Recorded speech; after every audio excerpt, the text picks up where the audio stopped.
Prinzipiell ist das kompositorische Handwerk von heute gar nicht so viel anders wie zu Zeiten von Bach, Mozart, Beethoven. Die Aufgabe vom Komponisten, von der Komponistin ist nämlich die gleiche. Ein Stück Erlebniszeit möglichst spannend mit einer Klanglichkeit zu füllen in dem Sinn.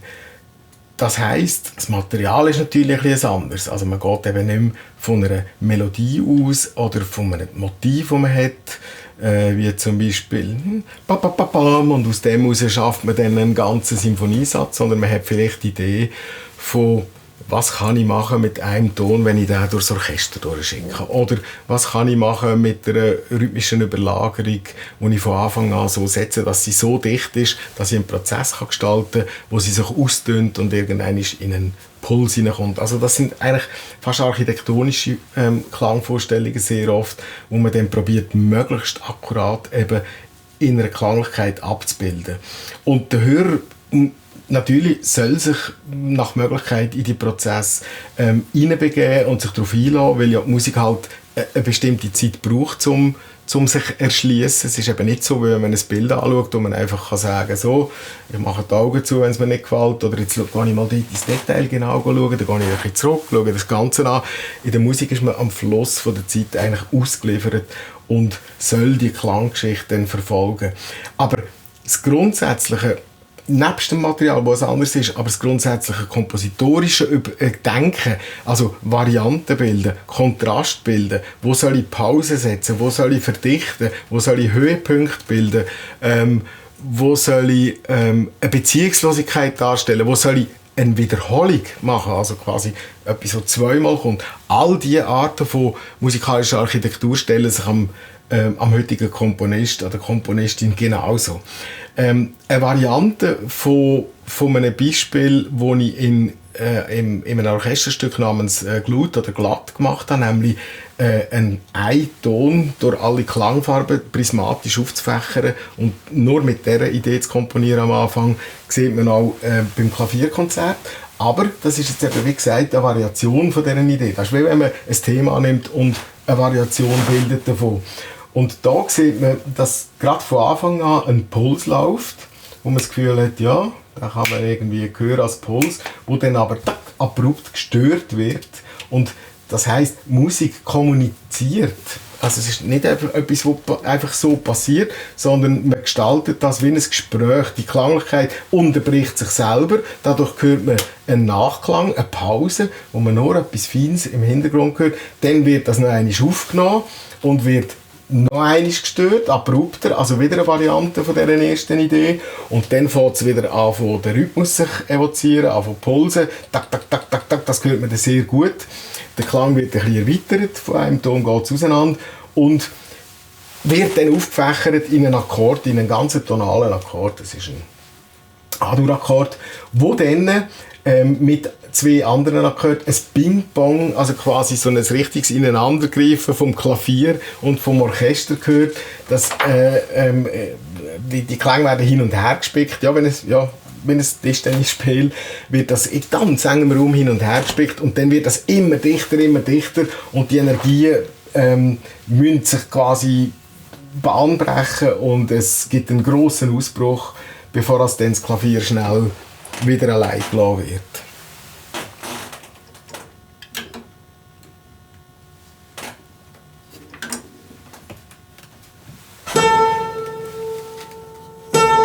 Das ist der Puls.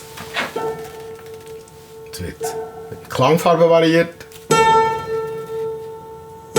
Und jetzt der erste Unterbruch, die erste Irritation. Jetzt fängt das Klavier wieder an, aber es abdämpft.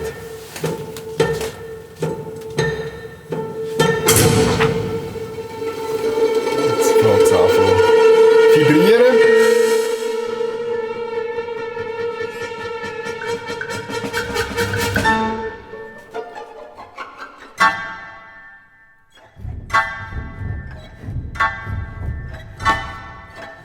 Noch einmal ein Unterbruch, wo es ums Echo geht. Und jetzt geht es los mit dem.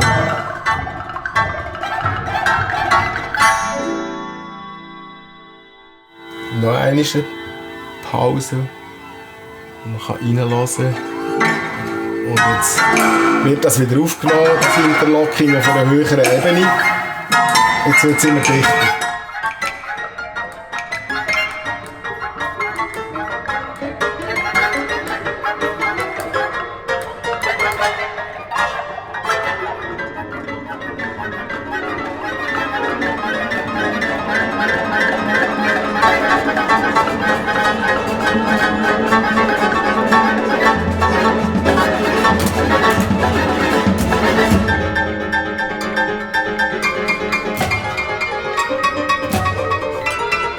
Und jetzt geht's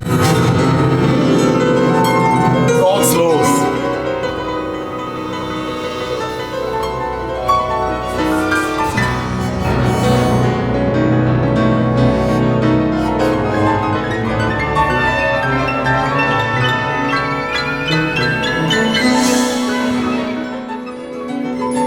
Jetzt entspinnt sich ein Dialog, der über eine halbe Stunde alle die fast soziologische Zustände zwischen Individuum, zwischen dem Solist und dem Kollektiv und dem Orchester ausgeleuchtet wird auf verschiedenste Arten. Wenn ich etwas Allgemeines formulieren, wie man neue Musik hören kann, ist das natürlich eine sehr schwierig zu beantwortende Frage. Und zwar, weil gerade in den letzten 100 Jahren oder vor allem nach dem Zweiten Weltkrieg sich die musikalische Sprache dermaßen aufgefächert hat.